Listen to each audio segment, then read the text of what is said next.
Class 6 के geography class में आप सभी बच्चों का बहुत बहुत स्वागत है। आज हम लोग ज्योग्राफी का चैप्टर 2 जो पढ़ रहे हैं ग्लोब, अक्षांश और देशांतर, तो आज हम लोग कंप्लीट करेंगे इसको। तो चलिए पहले हम लोग शुरू करते हैं समय और कटिबंध।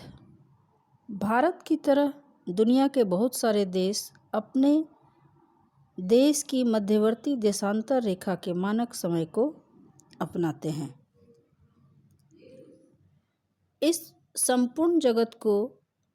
संपूर्ण जगत को 24 मानक समय कटिबंधों में बांटा गया है, जिनमें प्रत्येक 15 डिग्री देशांतर पर 1 घंटे के समय का अंतराल होता है। किंतु बड़े देशों में जैसे अमेरिका, कनाडा और रूस, जो पूर्व से पश्चिम तक अधिक विस्तृत है, उन्हें कई समय कटिबंधों को अपनाना होता है। रूस जो 165 डिग्री देशांतर तक विस्तृत है, इसमें 11 समय कटिबंधों में इसको बांटा गया है। रूस में 11 मानक समय है। कनाडा और संयुक्त राज्य अमेरिका दोनों में 5-5 मानक समय कटिबंध हैं। अब है स्वमूल्यांकन। भारत का एक मानचित्र लीजिए और उस पर 82.5 डिग्री पूर्वी देशांतर रेखा को दिखाइए, जो भारत की मानक समय रेखा है। संसार में कितने समय कटिबंध हैं? भारत किस समय कटिबंध में आता है? इसको भी मानचित्र में आप लोग को दिखाना है।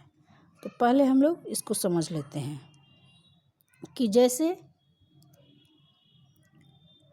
भारत में एक मानक समय रेखा है, वहाँ जो टाइम होता है 82.5 डिग्री पर, वही टाइम पूरे हमारे देश में माना जाता है।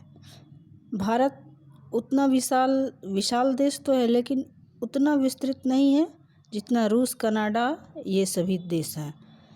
इसलिए भारत में एक ही मानक समय रेखा है पूरे देश के लिए। इसी तरह संपूर्ण जगत का, पूरे संसार को 24 मानक समय कटिबंधों में बांटा गया है, जिसमें प्रत्येक 15 डिग्री देशांतर पर 1 घंटे का समय अंतराल होता है।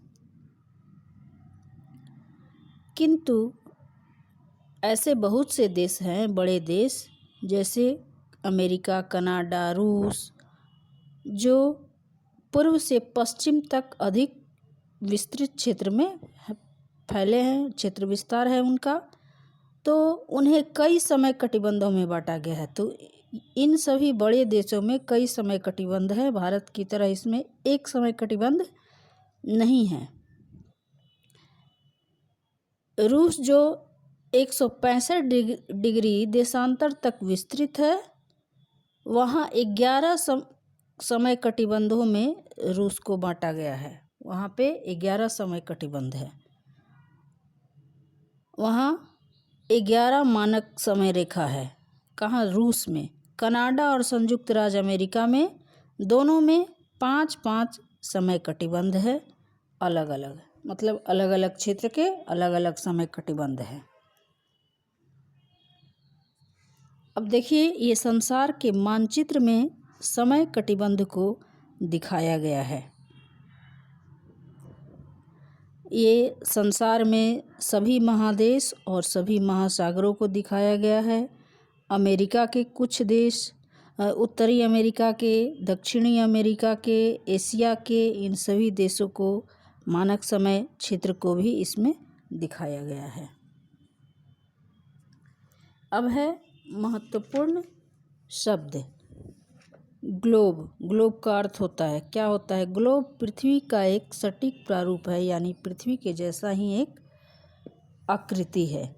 अक्षांश रेखा, भूमध्य रेखा से पृथ्वी सतह पर किसी बिंदु की कोणीय दूरी जिसे अंश में मापा जाता है, अक्षांश रेखा उसको कहते हैं।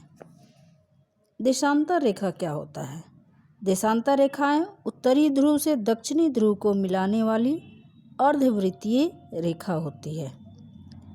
भारतीय मानक समय 82.5 डिग्री यानी 82 डिग्री 30 पूर्वी देशांतर जो इलाहाबाद से गुजरती है वो भारत की मानक समय रेखा कहलाती है।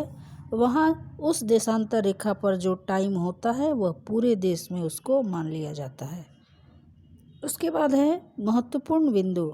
अक्षांश और देशांतर रेखाएं ग्लोब पर एक दूसरे को काटती है और एक ग्रिड तंत्र का निर्माण करती है। पृथ्वी का आकार वृत्ताकार है। यहाँ कुल योग 180 डिग्री अक्षांश रेखाएं हैं। कुल 180 डिग्री अक्षांश रेखाएं हैं, लेकिन विषुवत रेखा को अगर मिला दिया जाए तो 181 डिग्री। कुल अक्षांश रेखा 180 डिग्री होता है और यहाँ 360 डिग्री देशांतर रेखाएं हैं। भूमध्य रेखा, कर्क रेखा, मकर रेखा, आर्कटिक वृत्त और अटलांटिक वृत्त महत्वपूर्ण अक्षांश हैं। ग्रीनविच एक महत्वपूर्ण देशांतर रेखा है। संपूर्ण जगत को 24 मानक समय कटिबंधों में बांटा गया है। तो आज हम लोगों ने इस चैप्टर को पूरा किया। आज के लिए बस इतना ही। कल हम लोग फिर मिलेंगे। तब तक के लिए धन्यवाद।